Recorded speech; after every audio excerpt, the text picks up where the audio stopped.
क्यों आए हैं? मुझसे मिलने आने की जरूरत क्या थी? आपका दिल पृथ्वी के पापी इंसानों से दिन प्रतिदिन उनकी कमी शिकायत सब सुनने के लिए रोता है, लेकिन अपनी पत्नी मैं इस दुखियारी हेरार की कोई चिंता नहीं है, जो आपके बिना स्वर्ग की कोई सुख सुविधा उपभोग नहीं करना चाहती, सिर्फ आपके साथ रहना चाहती है।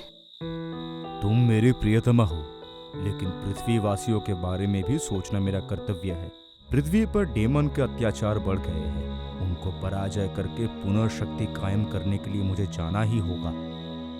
लेकिन आपने तो कहा था पृथ्वी पर प्राकृतिक आपदा बढ़ गई है, इसीलिए प्रकृति देवी को शांत करके परिस्थिति ठीक करने के लिए पृथ्वी पर जा रहे हैं।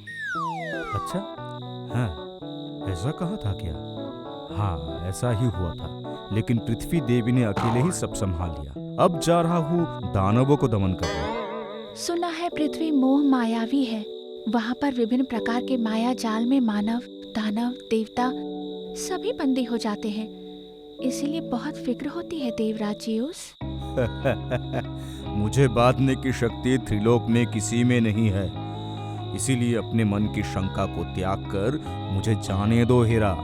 कोई शंका नहीं है प्रभु, आप जाइए, पृथ्वी की रक्षा कीजिए, अपना कर्तव्य कीजिए।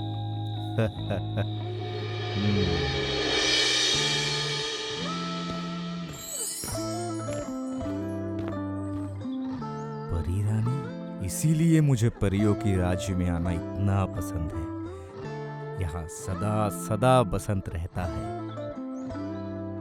जानती हूँ देवराज, आपके आगमन की प्रतीक्षा में तो यहाँ सदा वसंत विराज करता है। तुम सोच नहीं सकती कितनी चतुराई के साथ रानी हेरा की आंखों में धूल झोंक कर आया हूँ। इस बार दानवों की दमन की कहानी सुनाकर आया हूँ। पता है देवराज, वो खुद से आपको बिल्कुल भी दूर रखना नहीं चाहती। मैं भी छोड़ने वाला नहीं हूँ। आप सब के साथ मुझे वक्त बिताना है, आखिर आप सब मेरे भक्त हैं। एक और भक्त है आपकी, हमेशा आपकी प्रतीक्षा में रहती है, उसे खबर मिल गई है, अभी आती होगी। ओह, तभी मैं सोचूं परी रानी आप किसकी बात कर रही है। ये तो हमारी किशोरी नीमफ इको है। तो बताओ कैसी हो इको? मैं ठीक हूँ देवराज, आप कैसे हैं प्रभु जियूस? देवी हेरा कैसी हैं? आप आए हैं सुनकर मैं एक पल भी प्रतीक्षा किए बिना ही ओरेट पहाड़ से दौड़ते हुए आ रही हूँ। मैं आपके लिए बहुत ही खास चीज उपहार के लिए लाई हूँ। क्या है बोलिए? यूनिकॉर्न का सिंग। किशोरी नीमफ इको ओरट पहाड़ पर रहती है। वो बहुत चंचल है, बात करना बहुत पसंद करती है और बहुत बात भी करती है, जिसको कहते हैं बातूनी। देवराज जियूस उसे पहले से ही जानते थे। उसकी चंचलता को देखकर बहुत स्नेह भी करते थे। और परियों की गोत्रों से है, लेकिन ठीक परी नहीं। उन्हें कहते हैं नीमफ, लेकिन सभी उसको परी ही समझते हैं। इको जानती है देवी हेरा की आदतों को। लेकिन देवी हेरा के आँखों से बचकर आप आए कैसे? वो क्या आने देना चाहती थी? बहुत कोशिशों के बाद फिर अनुमति मिली है। आपको सही तरीके से समझाना नहीं आता, इसीलिए कष्ट करना पड़ता है। आप मुझे एक बार आदेश करके देखिए, मैं कैसे इस समस्या का समाधान करती हूँ। मैंने कितनों की समस्या का समाधान किया है। समुद्र देव पोसाइडन का समस्या समाधान किया है, देवी अफ्रोदिति की सहायता की है, देवी एथेना की बिल्ली को ढूंढ कर दिया है, और भी कितना कुछ किया है, आपको पता नहीं है देवराज। इसीलिए देवी हेरा का संदेह दूर करना मेरे लिए कोई बड़ी बात नहीं है। तुम तो बात की फुलझड़ी हो, लेकिन बहुत प्यारी हो। देवी हेरा की मन से अगर तुमने संदेह के बीच दूर कर दिया तो मैं तुम्हें वरदान दूंगा, ठीक है? लेकिन उससे पहले तुम्हें एक पाप करना होगा। तुम्हें कहना होगा कि मैं यहाँ पर नहीं आया हूँ, पृथ्वी में दानवों का दमन कर रहा हूँ। लेकिन देवी हेरा मुझे कहाँ मिलेंगी? क्या वो यहाँ आएंगी?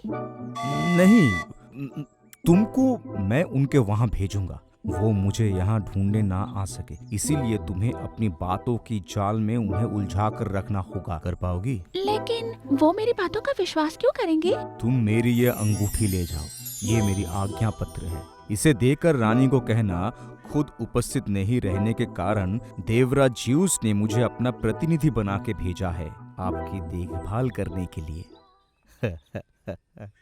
बाकी तुम सोच कर देखो क्या करोगी। आपने मुझे दायित्व दिया है, चिंता मत कीजिए। हेरा जी को मैं इधर आने ही नहीं दूंगी। तुम क्या अभी जाने के लिए प्रस्तुत हो?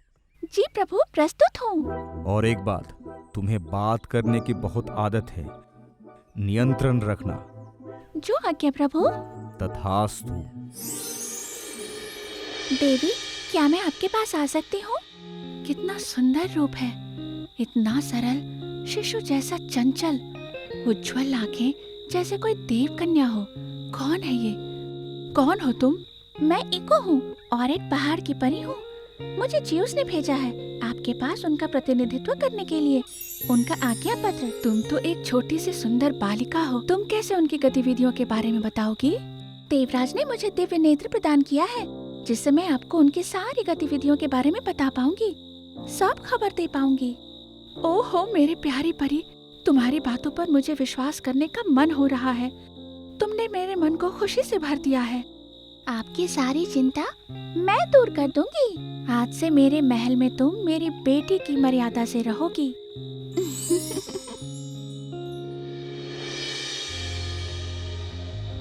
देवी, आप देवराज की चिंता कर रही हैं, है ना? हाँ इको, तुम्हें कैसे पता चला?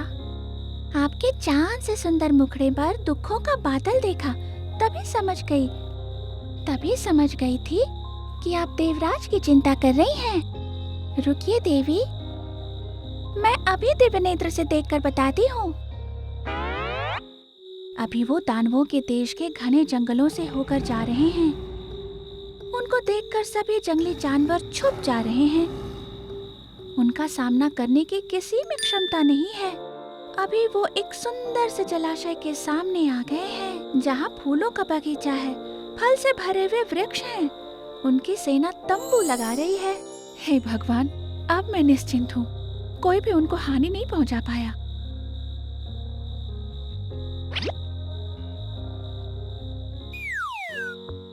उनके भोजन की व्यवस्था की गई है, तृप्ति से भोजन कर रहे हैं। इको बेटी, तूने मुझे निश्चिंत किया, तेरा खूब भला हो।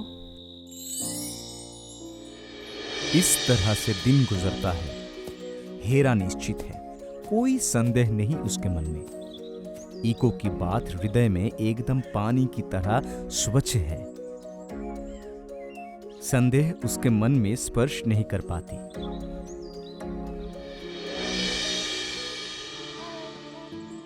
ये लीजिए देवराज, आपके राजा अब खतरे में हैं। हो ही नहीं सकता। ये लीजिए, मेरे प्यादे ने आपको नाव को खाया। सच में देवराज, आपके परिकल्पना का कोई जवाब नहीं। लेकिन आपका छोटा सा प्यादा क्या आखिर तक टिक पाएगा? मेरा विश्वास है वह अत्यंत बुद्धिमती है। लेकिन बहुत बातूनी है महाराज, बहुत ज्यादा बातें करती है। ये बात भी सही है। मुझे लगता है लौटने में और ज्यादा देर करना ठीक नहीं होगा।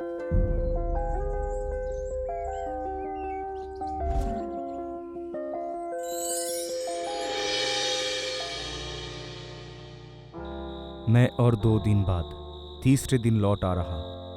प्यारी इको, तुम उस तरह से कहानी बनाना, तुम्हारा देवराज जिउस। वो कितने दिन से ही युद्ध पर गए हैं और अच्छा नहीं लग रहा। इको क्या कुछ कर पाएगी?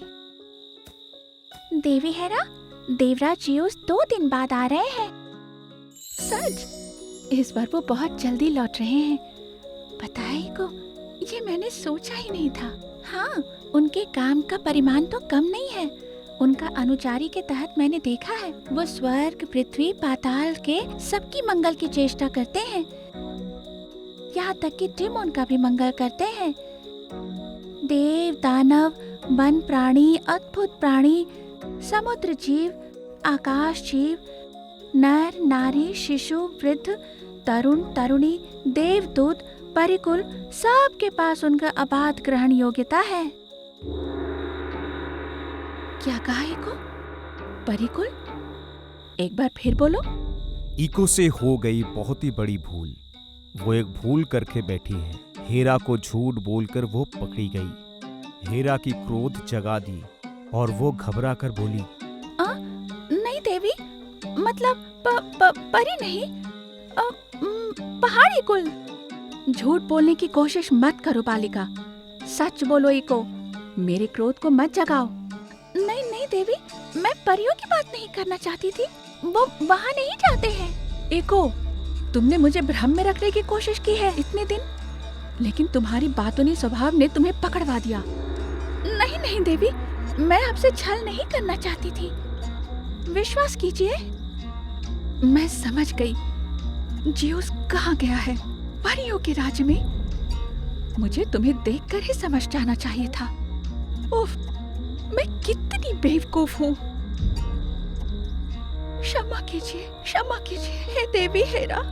तुमने सत्य छुपाकर तो अपराध तो जरूर किया है, उससे भी बड़ा अपराध है ज्यादा बोलकर एक बहुत बड़े सच को मेरे सामने खोल दिया है।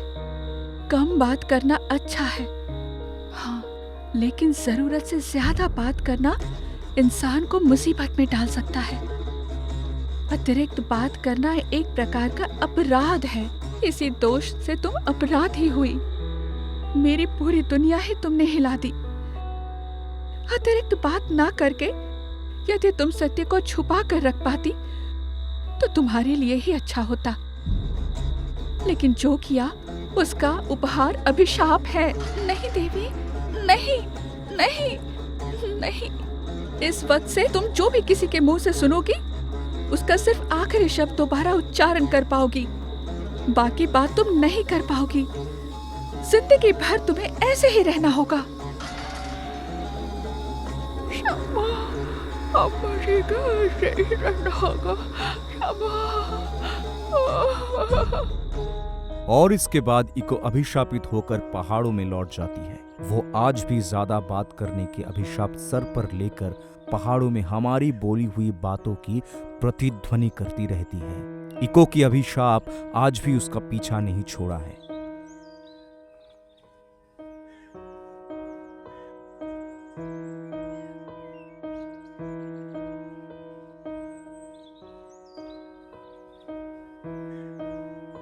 बेटा जोसेफ, इको सुनेगा?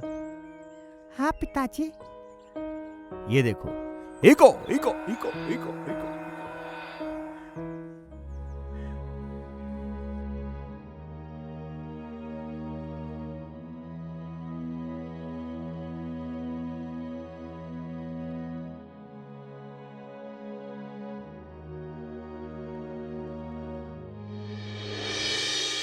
Hey, thanks for watching. Subscribe the channel and click on the bell icon for upcoming videos.